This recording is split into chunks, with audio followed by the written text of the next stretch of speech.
Julito Domingo Jr., contestant number 1.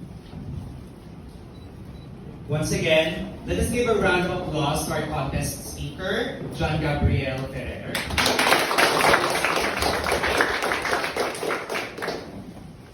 Sincerity.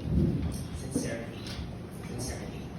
If I would encapsulate John's speech for us today into one word, that would be sincerity.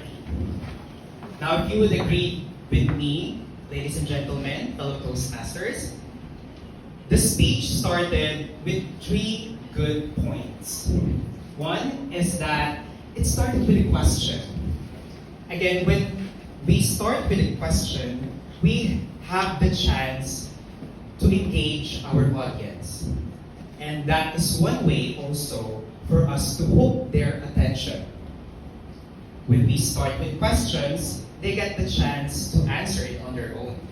So that is one good point. Second is that personal stories. Personal stories are what makes your speech more relatable. It makes your speech more flavorful. It gives soul to every words that you speak. And I cannot highlight how personal stories can engage audiences, listeners, because your stories can be their stories too. Your realities can be their realities too. So personal stories in every speeches is a must. And I'm glad to hear it from your speech. And the last one, it was wrapping your speech with a good ending. With something meaningful. Like saying, taking your voice back.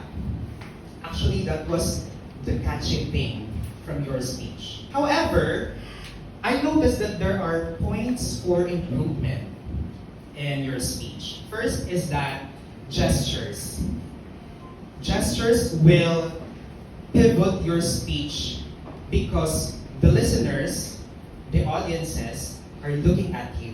Once again, in summary, you have to start your speech with a great hook, which is the question. Second is that use personal stories. And last, have a good ending. And for points for improvement, use gestures and movements. Once again, as John has said it, I hope that you felt my sincerity in this evaluation. And let us all take our